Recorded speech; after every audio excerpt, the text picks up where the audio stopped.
All right, I think we are good to go. Are you still focusing in on me over there? Okay, so basically the stream is going to be about is we're going to review some code that another developer did for one of our clients. Now this is going to be some of Khadijah's code. She's new to development, still learning along the way. And we're going to review it and see what we can do better to improve everything and make everything look better overall. Excuse me. So this is going to be the page. And this is for one of our clients, Rebuilding Together Tampa Bay. Rebuilding Together is an organization nationwide, and this is their Tampa Bay chapter. Basically what they do is they go ahead and renovate homes that are in dire need of it for people who can't afford these renovations, but they're affecting their lives in some sort of way. And one of the big things on their current site is that they don't have any way to really donate on their website. Their current donate page is just a page that says, hey, you should email this email address to send a donation. And obviously, no one's probably going to do that. We want some way to actually donate directly on the site. So that's what this page is. And I developed that actual functionality with Stripe that allows people to donate directly on this page. And Khadijah did this section right here, which is supposed to be beneath it. So I just pulled her changes, and it looks like we have some merge conflicts. So that is going to be the very first thing we need to fix. So I've loaded everything up. You'll see in our terminal that we have some issues here. And these are our conflicts. So really, I know that I probably just want to keep my changes right now compared to Khadijah's on this one section. Just because I don't think she's really worked on the donate modal directly. So we might just have a few small code errors that we can get rid of really quickly. So we're going to delete her changes for now. And I think we should be good to go with just that. So I'm going to save things. And it looks like we still have some sort of issue. So really, if sometimes like the conflicts that we have, they don't really solve everything when you just delete like the other person's changes. So I know Khadijah, like she was saying, she didn't touch anything on this donate modal. But by accident, something might have gotten changed. Like it can even mean like one simple character or line on this, which caused that conflict to appear. But since she said she didn't touch anything, what I can do to fix this conflict is I can actually go back in time to one of my commits. So she just pushed this up. I can go ahead and revert to my commit by saying git reset hard and then specifying the commit message. And then I know all this stuff in the donate modal is working. This is all my stuff from before pulling Khadijah's. And what I'm going to do is I'm just going to copy everything that we have right here. And then I'm going to pull her changes again. And you'll see that it changes. It includes the merge conflicts, or at least it should. Yep, it does. And I'm just going to overwrite everything with what I just copied from my version. And that's going to fix the merge conflicts. So now when we run this site, we hit yarn dev. Everything should function as normally.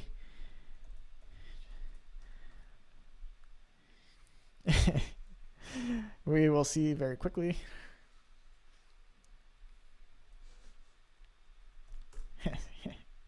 Smiley face. I'm just kidding. Of course I am, Khadijah, but not really, and she knows it. Okay. So we're going to restart everything, and hopefully we can get that donate modal working. We're just going to fresh, and it looks like we got rid of the errors that we were having before, but we're still having some sort of issue over here on the left-hand side. And let's see what it is. So it says the selector that you specified card element applies to no DOM elements that are currently on the page. So let's see what's going on here. This is probably a Stripe integration. Maybe even I pushed something out that was wrong. We're going to find out. We don't really know. But we definitely see that the card element exists, which is great. And then we're mounting it within our mounted method. This is Vue.js, by the way.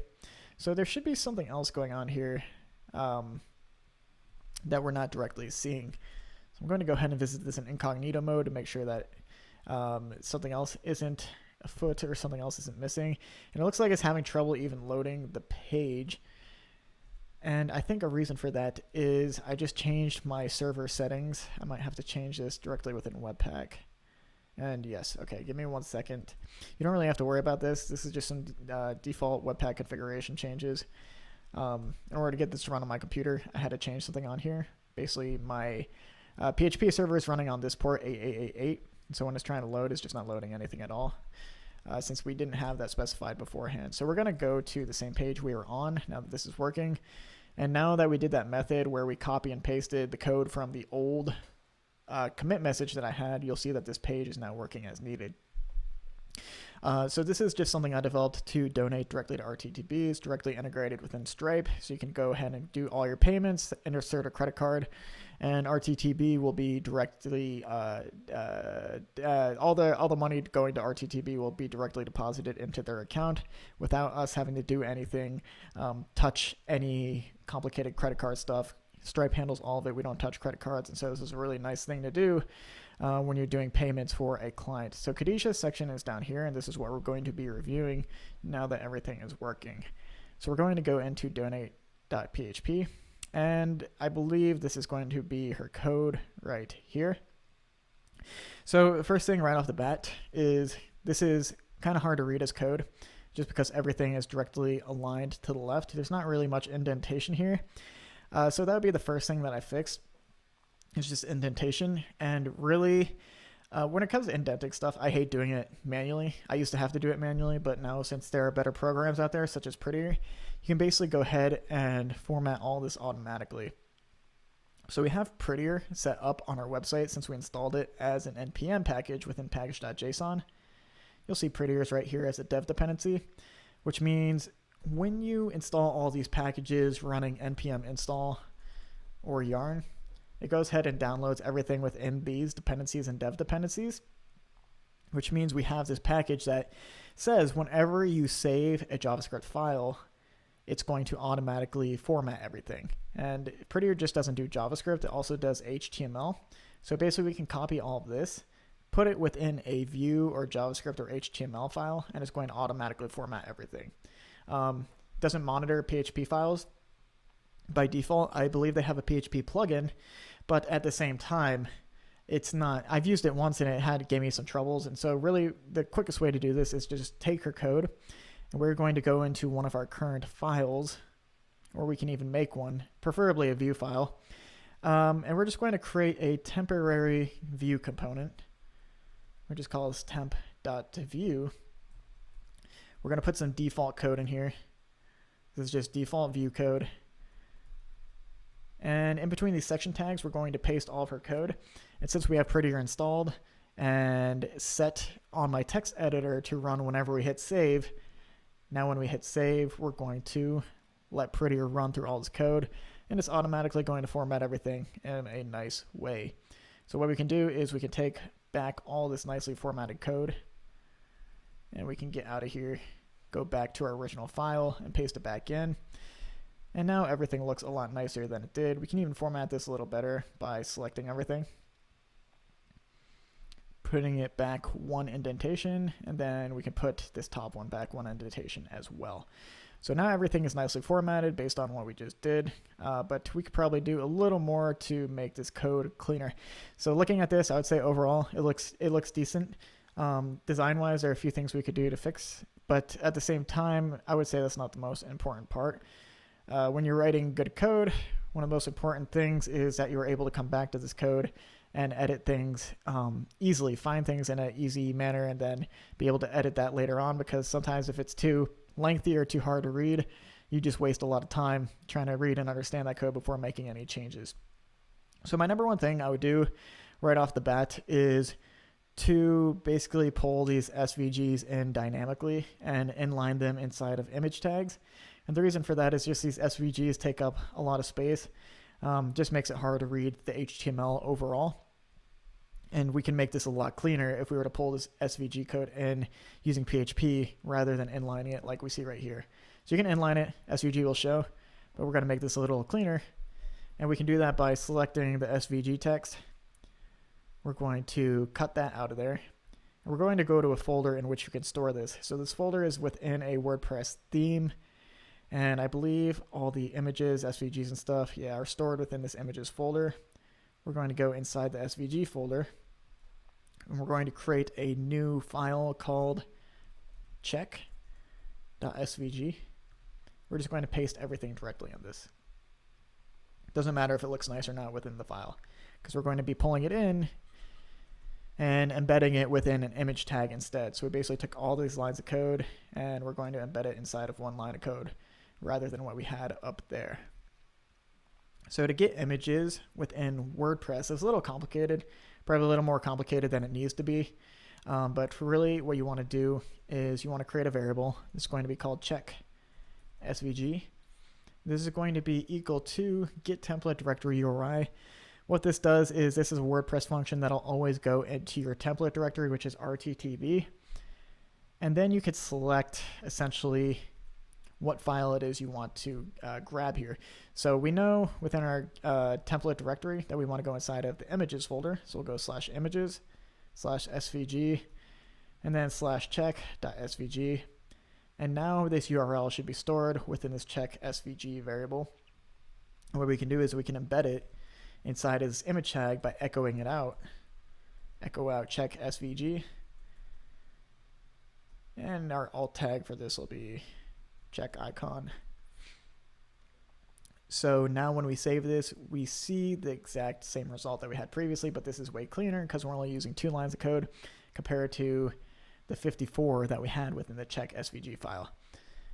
So what we're going to do is just comment this out to make sure that it's actually working. You see it goes away when we comment it out. And when we bring it back in, it comes back. So that fixes that. We're going to go ahead and do the same for all of the other SVGs. So we can take the shopping cart, create a new shopping cart SVG, shopping cart.svg, paste it in there, and we're going to do the same for this envelope and paper. So make sure we have an image tag right here. This is where shopping cart will go. And then this SVG is envelope and paper. So we're just going to take all this code, cut it out. This is envelope, so we'll say envelope.svg, paste it in there, and then we're just going to do the exact same thing. So we can copy this, paste it in there twice, and then we're just going to list out the things that we just had. So shopping cart, this references the shopping cart file, so we'll say shopping-cart. And then the next one is going to be our, is envelope.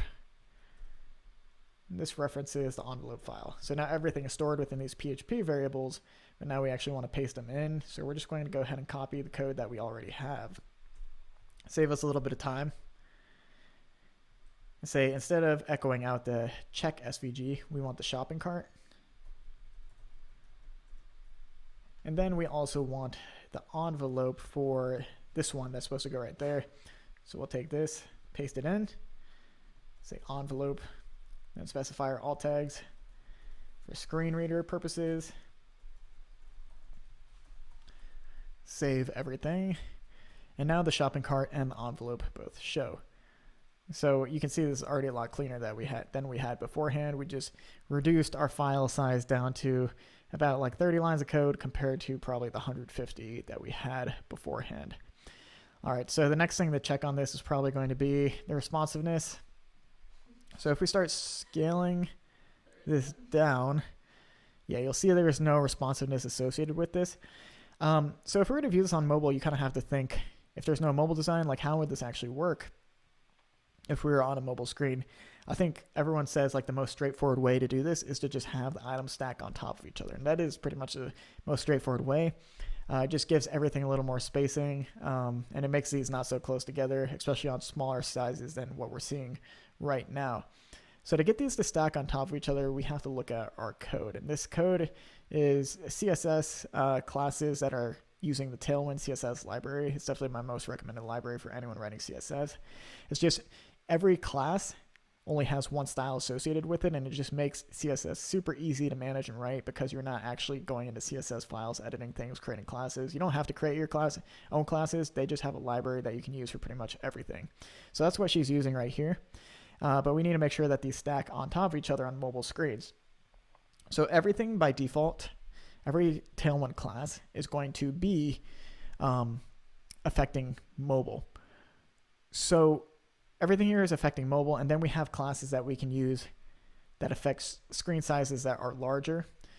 So all the classes that we see right now, basically we can add things like MD LG, XL to the beginning of these classes. And this says that this is only going to put flex on screen sizes that are extra large. This says we're only going to put flex on screen sizes that are medium. And this says we're only going to put flex on screen sizes that are small. So when we're developing, we actually want to start mobile first and then start adding on those classes to get the exact look that we're going for. So looking at this, it looks like these guys, these divs, are containers, grid containers essentially.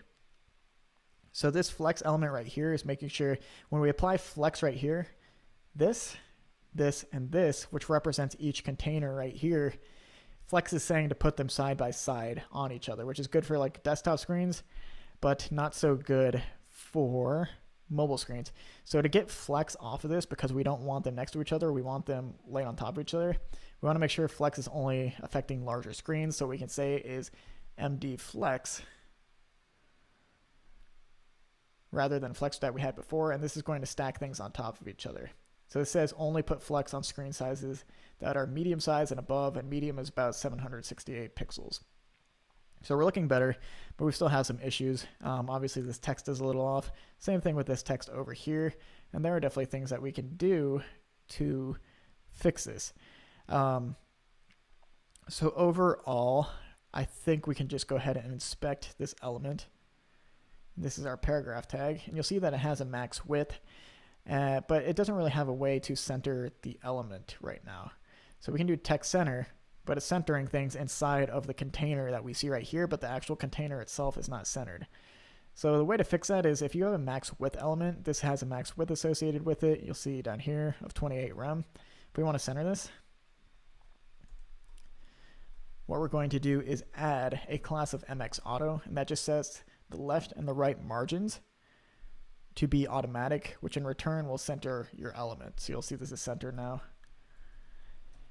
And we're just going to do that for everything with max width MD. And that's going to center everything. So that's also a good start. And then we want to make sure that these have margin in between them, because right now they're so tight together, you can't really tell like which section's which icon belongs to which section. All we have to do is select our outer element, which is this guy right here. So this div represents this one box. And we're going to give it a margin bottom. And then we can kind of play around with Tailwind's different sizes to make sure that things are going down or upwards as needed.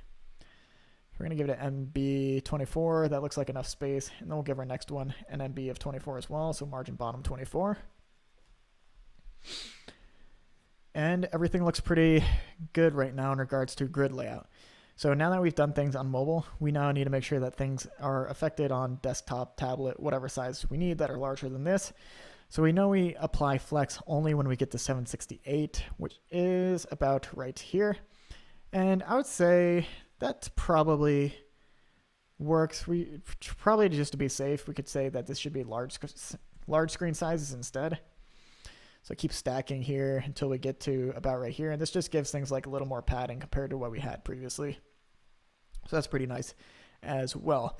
So I'd say overall, like grid-wise now, this works. So looking at this code, I don't see like anything super out of place. I would just say like the SVGs that we inlined, and then also making sure that this is mobile responsive is pretty much all we really needed to change, which is good. Also the indentation as well. There's nothing that really sticks out to me of being like super off besides that. So it's a good start for sure. I guess really the only other thing is this class called Content Center. I'm just not really sure what that does. We'll inspect everything.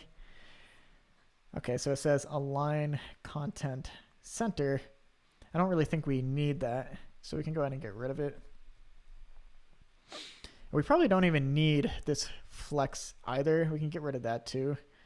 It just looks like it's unneeded, not really affecting anything because it only has one element inside of it. Usually you use flex for if there are like basically two elements inside of your HTML. So we're going to get rid of that. And margin of 32 for the outer section. And that definitely gives it space. Let's see what it looks like. Definitely gives it space, but when you have a section, you want to make sure that you're using padding for this instead of margin.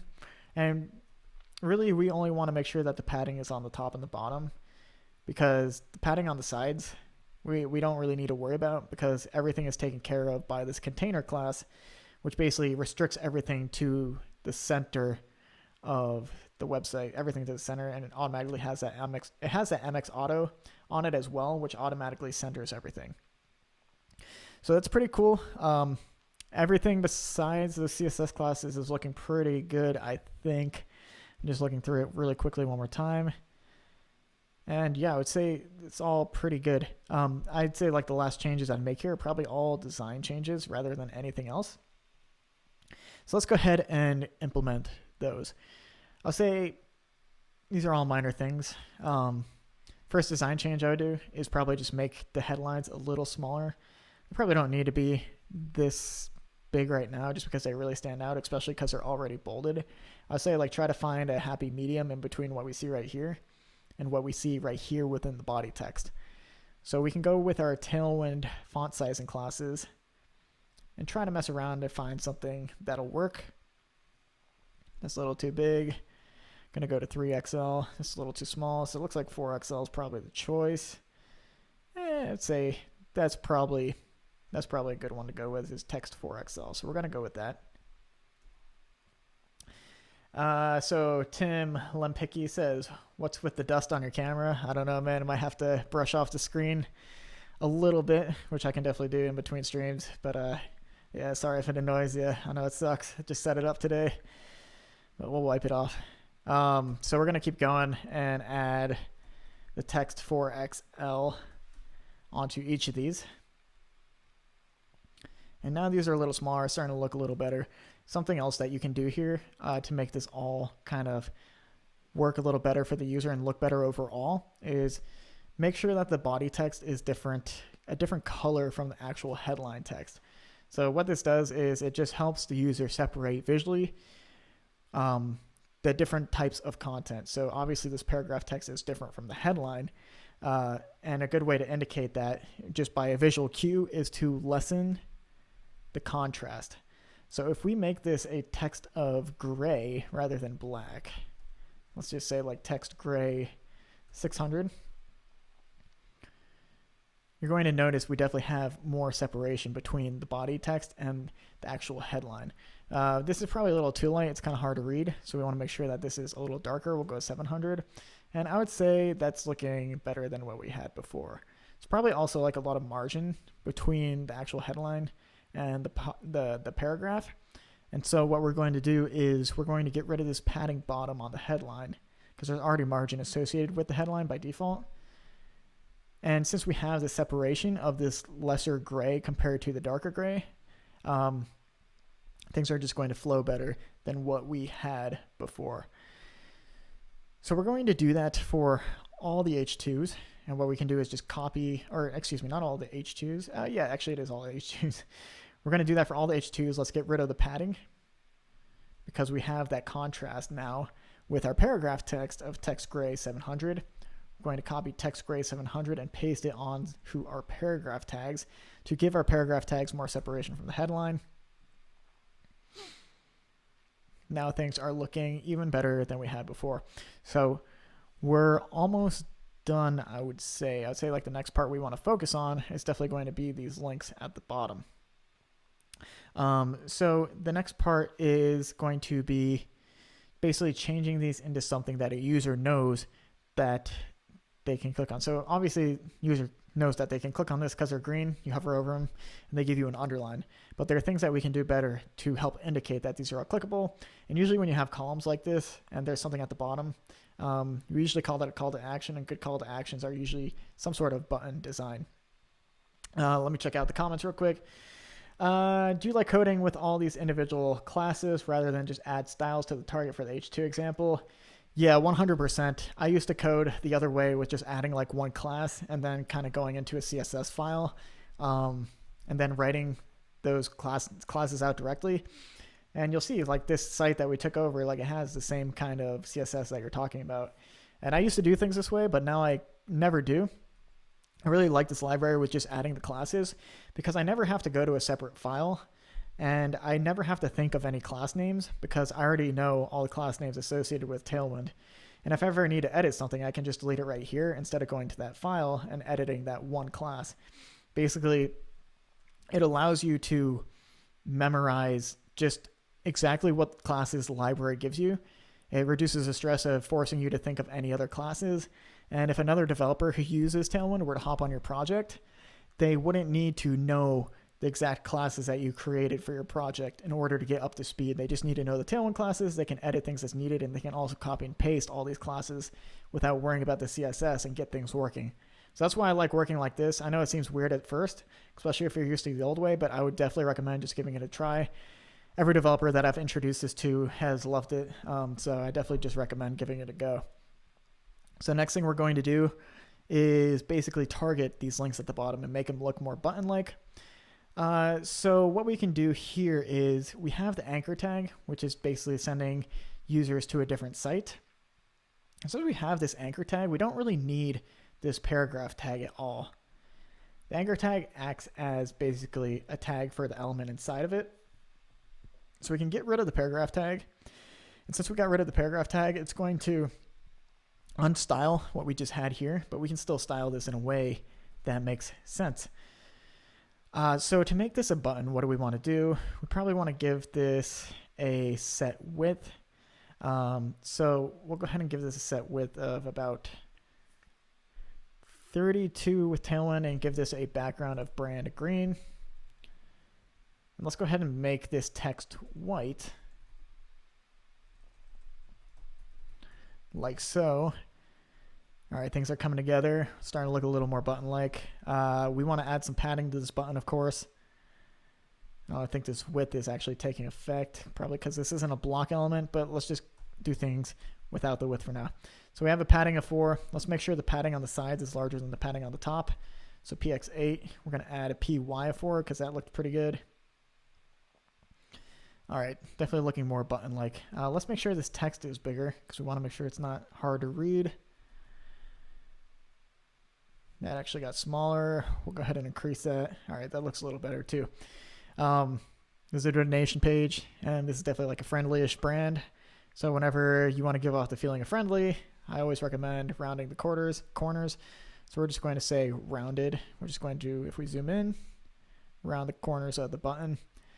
This is also an inline block element instead of a inline element. So anchor tags by default are inline, and if you do something inline, you can see it does weird things where if you don't specify that it's inline block, it can overlap on top of text, which isn't what we want.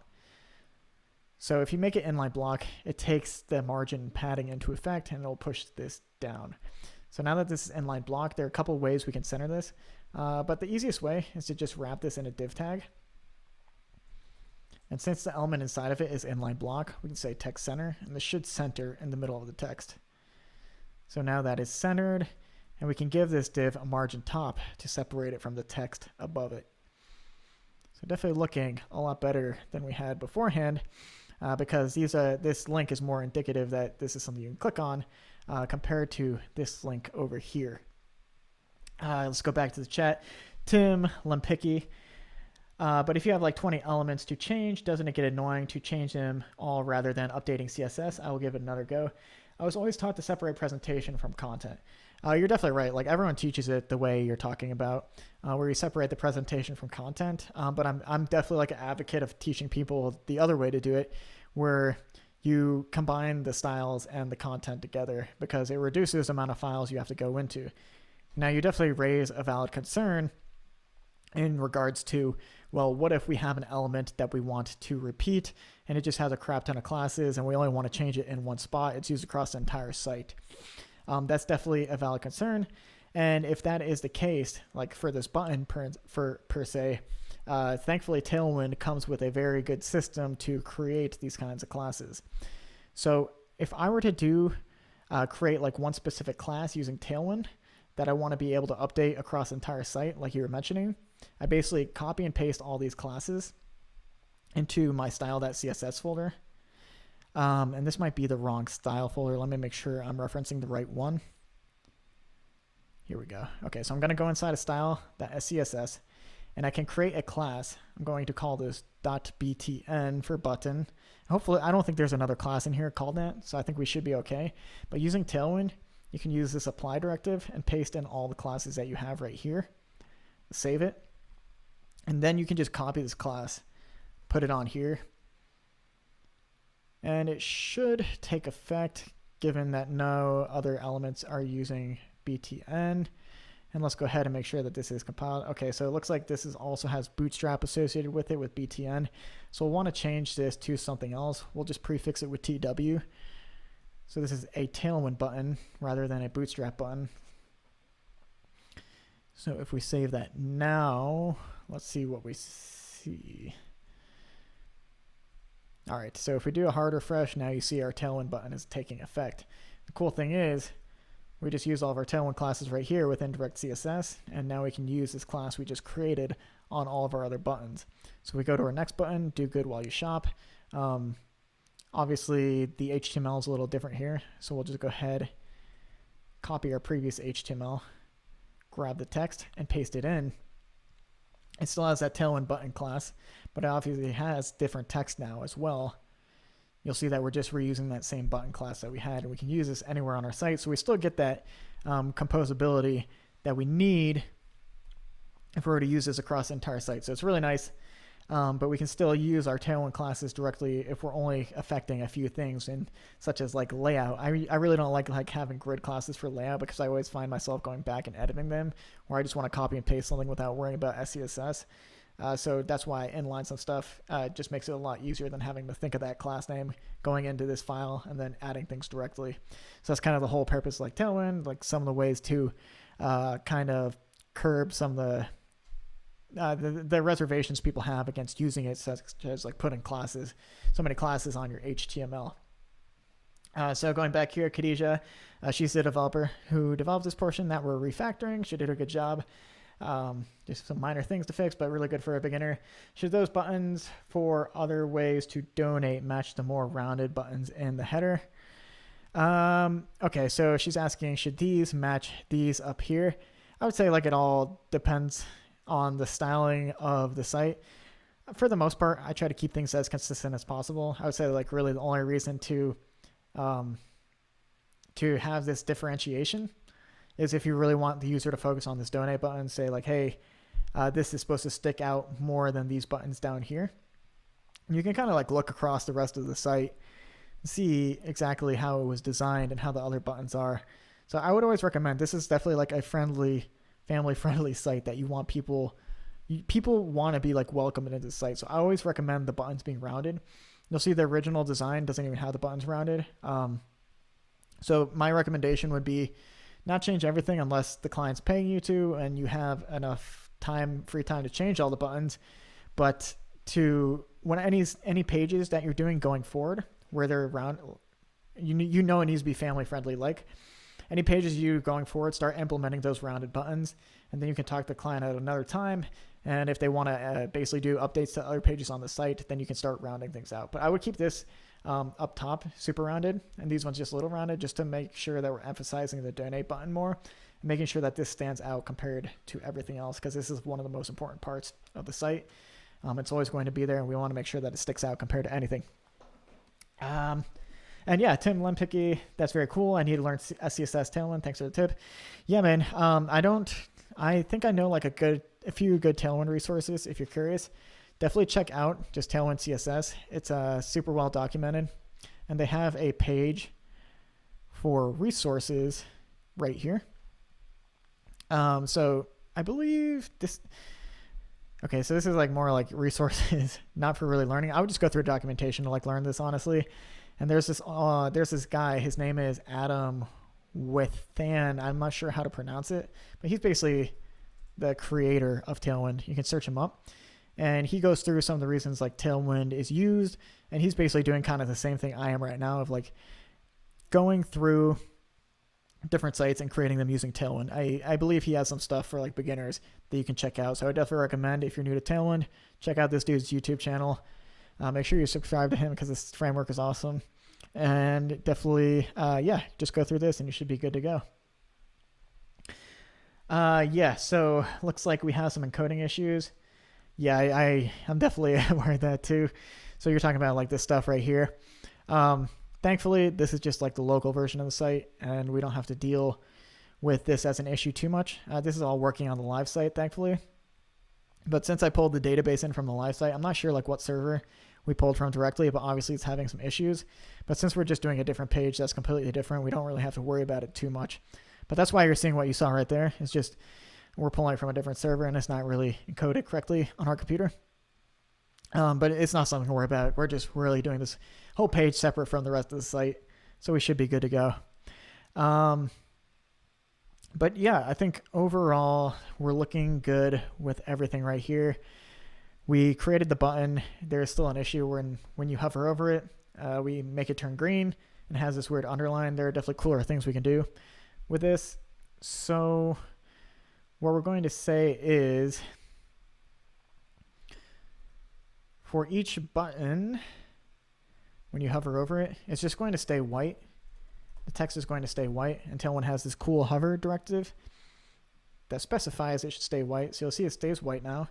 And unfortunately, the only bad thing I don't like really about Tailwind is like you can't actually put this hover pseudo class within the button class. Maybe that's something they'll fix in the future. I think they had some reasoning for why they couldn't do it. I can't really remember why. So you do have to paste this one on each one individually, but it's not that big a deal. It's pretty quick anyways. So when you hover over it, it stays white now. And there shouldn't be an underline either. So let's make sure that this is the correct class, which is good. It is. And then we can do some things here to make these buttons hover effects a little more interesting. So we're just taking away the default hover effects for anchor tags, which is good. No hover effect. And then really next thing we can do is say whenever we hover over a Tailwind button, we want to scale this up. And we're going to scale this up by 1.05. And once we scale it up and add that class, everything's going to refresh automatically. We're not seeing anything just yet, and we might have to inspect the code to see what's going on here. Before we do that, let me check in on the chat over here. Thoughts on .NET 5? I'm not really sure what .NET 5 is. Weaver LED, so go ahead and just shoot me a message in the chat that lets me know what that is, and I'll let you know. Tim, thanks for your videos, by the way. I subscribed a few weeks ago after watching some of your Canvas videos. Yeah, man, no problem. I know those Canvas videos are a little older than most, but at the same time, I mean, it still uses all the same techniques that I use every day whenever I do it, like a Canvas piece. It's still really good for like artistic and creative coding. So definitely still useful today, and I'll probably do some more Canvas stuff later on. And I appreciate that last comment. Doesn't hurt that you're easy on the eyes. I know it's kind of hard to see my full face over there with the camera, but I appreciate it. You know, try to keep my my body and face in shape. But yeah, the ability to nest like that in SCSS is definitely like one of the best things about SCSS. It just makes it so much easier. You're not repeating yourself as much, which is one of the best things about code. Is the less you repeat yourself, typically, the better it is. Not always, though. Don't fall for that trap that you have to make everything not repeatable, because sometimes repeating yourself is better than not repeating yourself. It's just knowing when to repeat yourself and when not to repeat yourself. So let's go ahead and get this hover effect working. Like I said, when we hover over this, we want to be able to scale everything. So we can inspect this and go into hover on Chrome DevTools and see what's going on here. So we want to make sure that Tailwind button hover class is in place. Just going to look for it. I'm not seeing anything regarding it. Let's filter by it, Tailwind button. It looks like our SCSS just might not be compiled, so I'm going to do a hard refresh, and that was the fact. So if your SCSS is ever just not compiled, what you want to do is you want to hit Command-Shift-R for Chrome, and that's going to do a hard refresh on your computer. It's just going to flush out your cache for your CSS, and it'll allow the new CSS to come into play. So now you'll see when I hover over this, we're scaling. It's just not smooth, and we need to make sure that this is smooth. So what we can do is we can add a transition property, say that we want to transition between 0.2 seconds. We want this to have an ease out easing effect. And now when we save this and hover over our buttons, we should see that nice effect. So definitely a lot better than we had before. This looks more professional, and it's a lot more obvious that these are buttons that you can click on. So a few more things I'd probably do is I want to make sure that these buttons right here are basically all even with each other. And you can do that using Flex. This used to be really hard to do without Flexbox, but thankfully Flex makes it a lot easier. So what you can do is you can select the parent class for these, the parent container, which is a div element for each. So the container for this is this div right here. Container for this guy is this div right here. And since these are all affected by a Flex element, we can basically also, they're all going to be the same height, that the containers that is. So if I hover over each of these containers, you'll notice even though this doesn't have as much content as the ones on the left, they are still all the exact same height. And that's great because if they're all the same height, what we can do is we can add flex to all these containers. And we add flex to all these containers, we can do things such as make sure that this is always on the bottom of the parent container. And since the parent containers are all the same height, it's always going to be even with each other. So let's start by adding flex to this first element right here, this first container. And if we add flex to this, you're going to notice everything is going to be side by side. That is what flex does by default. It puts everything side by side each other instead of stacked on top of each other. So to combat that, instead of using a normal flex class, we can switch this to flex-row, or not row, excuse me, flex-call, which means that everything will be stacked on top of each other, but we can still use flexbox effects. We're going to do that for each individual div. Each individual div container, that is, the container is containing all these elements. We're going to save, and now all these have flex columns on top of them. So now that we have flex and flex call on each of these containers, we can select our button div and say we don't want a margin top of 8. We want a margin top of auto instead. And what auto does is automatically going to push all the space between button and the paragraph text. It's going to push the button all the way to the bottom automatically. So to make sure that this button never touches the top, we need to make sure there's some margin bottom on the paragraph text. So we'll say margin bottom 8 for the paragraph text, just to make sure that if this auto margin top doesn't work out, that there's still going to be some separation between the button and the text. But you'll see what I mean by the buttons going to the bottom shortly once we add this on to the bottom, once we add this class onto each button's paragraph div. So you'll see this is actually pushed all the way to the bottom of the container it's in. If we inspect this, you'll see it's pushed to the bottom. If we inspect the one in the middle, it's pushed to the bottom. The reason it's not in line is just because this div has margin bottom on it and the last one doesn't. So we want to make sure that we select the div, get rid of the margin bottom. We're going to get rid of the margin bottom for this one too. But once we get rid of the margin bottom for these guys, you'll see that even though there's less content here, this is still in line with everything else because of the fact we added flex call to the container and that we added margin top auto to this button. If we didn't add margin top auto, you'll see that it's out of line, and that's just not what we want. But margin top auto only takes effect because its container, this guy, has flex and flex column. If it didn't have that, it wouldn't work. But that's a good way to make sure that all this is in line at all times. So let's just go ahead and make sure that this works when we resize things like we had before. And it looks like it did. So that margin bottom, if you remember, was actually put on there to give some separation between these two sections. So we actually want to make sure that's still added on there, but we want to make sure it's only affecting these small screens. So we'll add it back on. See, it's good to go now. And once we resize things, we want to make sure that margin bottom is also on these paragraph tags as well, because we only added it to the first paragraph tag. So we'll add it to the second ones. Everything looks good on mobile. And then once we go back, we're stuck in that same situation we had beforehand where these just aren't aligned with this. But that whole issue is because we have margin bottom 32 affecting those first two on the left. So to get rid of this, we can say whenever we hit a large screen, there shouldn't be a margin bottom at all. We want to do that for this one too.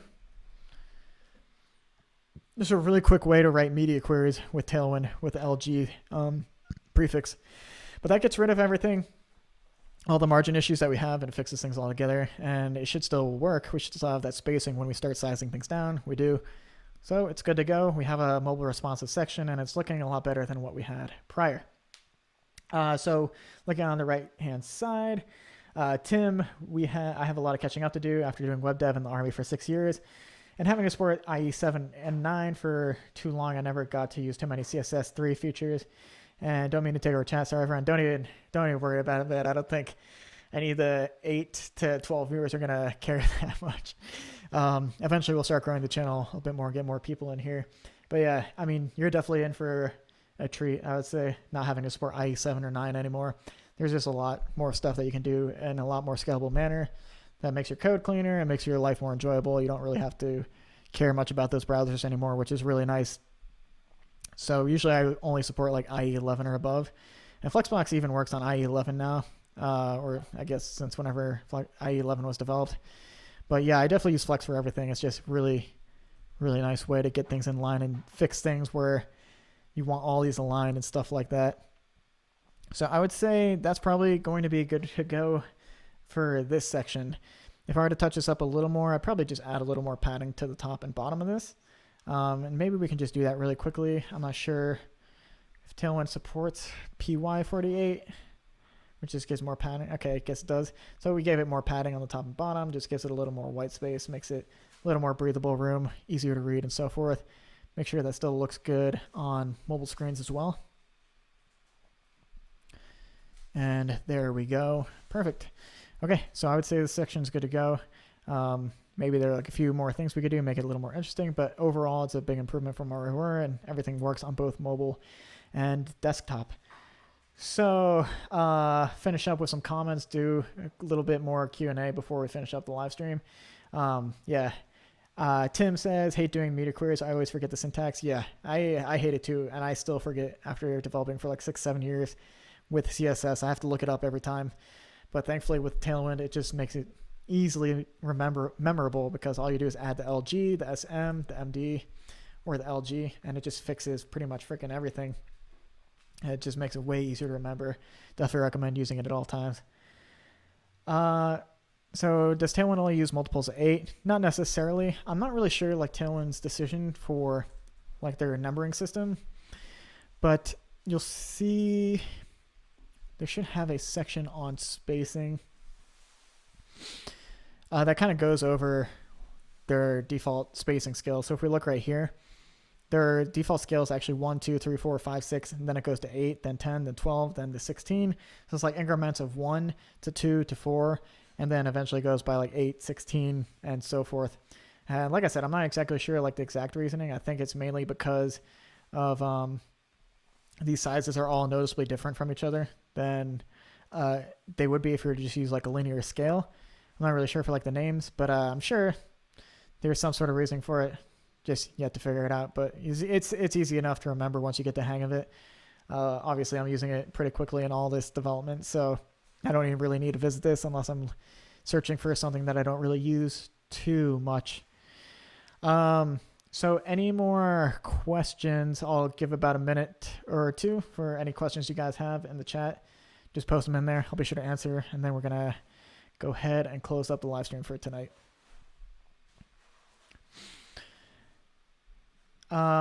So while we're waiting on questions, just to give you guys some insight, if you want to catch up on live streams and you don't use YouTube, just be sure to follow me on Twitter.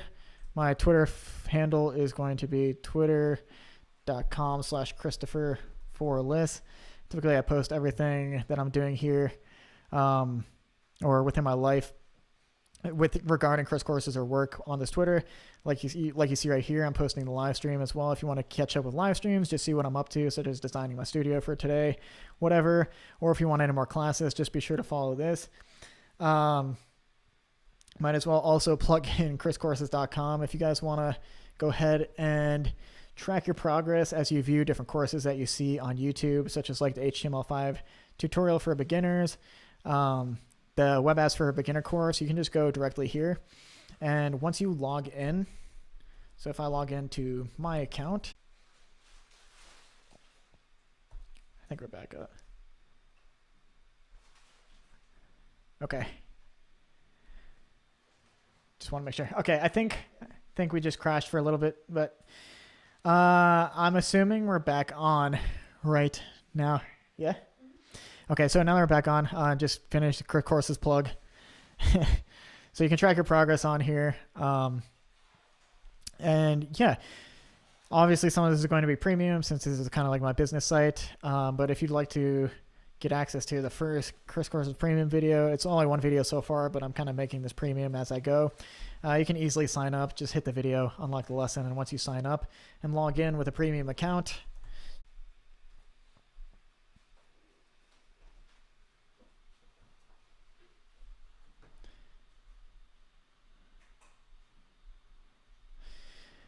okay, not too sure why it keeps crashing, but I'm going to make sure to finish up the questions here. So Kadisha says, how do I change the SVG colors? Text blue 800, text brand blue. SVG colors are only affected by fill and stroke, so they're neither. You don't use the text classes or the background classes. I would just go to Tailwind, type in fill, and you'll see they only have like really one fill class, which is the current color. And I believe the current color refers to the text color. So I guess technically you can use the text colors because like what you're seeing right here is if your SVG, you want it filled to be like a text of teal 500, you can do that. You just have to make sure this class is on there, but you also have to add this fill current class, and that'll change the background of your SVG. I believe they're adding more SVG support for Tailwind for things such as stroke and fills. So definitely keep an eye out, but this is the way to do it for now, is add the text class and then add fill current, and that's going to change the background of the SVG. So Tim, what hosting platforms do you use? Have you ever used Azure? The hosting platforms I use for things like Chris Courses, like my own apps and stuff, is actually DigitalOcean. It's just a really nice to use, really easy to use interface. And that's really the reason I like it. It's just really easy to manage everything within a VPS. Now, I will say as a precursor, obviously you need to know how to manage a VPS, which means like you have to log into your terminal with an SSH and everything like that, and then be able to manage everything manually. So it might not be the best for like beginner developers for sure, but it is cheap, it's fast, and it's also, in my opinion, like one of the best ways to manage your system. I've used Azure before for clients. It's a little more complicated in my opinion than something like DigitalOcean. What else have I used? For WordPress sites, I always use Pantheon.io. Definitely my number one way to manage a WordPress site. It's just super fast websites, and they provide a really nice interface that prevents things such as like software bloat and so forth with plugins and all that. Tim, thank you so much for the $2. I appreciate that. Definitely putting a lot of work into it. And any donation is fucking awesome to me, so thank you. And then finally, we'll end this with Y7YA with the Rick icon. You are talking in my left ear. So I definitely have like some sort of mic issue where this isn't balanced between the left and right audio interfaces. So I'm going to look into that and fix it for the next stream. It's just something I'll have to look into on my own time. I can't do it with people watching just because it's going to be boring AF. So I'll fix that for the next one. Tim, SSH doesn't scare me. I will check it out. I'm always curious what other people have and what they enjoy. Yeah, like I said, you just have to know like how to manage your own VPS and everything like that, and you should be good to go. But if you want like something like that's more managed for web apps, I mean, I guess I would check out like Heroku, maybe even AWS, although their interface isn't the best. But my go-tos are definitely DigitalOcean for apps and then Pantheon for WordPress sites. So those are them. And then have a good day, night, sir. Thanks again. Yeah, you too. Definitely appreciate it. Hopefully do some more of these soon. Create some more coursework and everything like that. And then Rick and Morty guy, Y7Y, it's okay. Thank you, man. I appreciate it. I'm still going to fix it anyways on my free time. But yeah, I think that's going to be it for now. So thanks, guys. Appreciate you tuning in. And I'll see you in the next one. All right.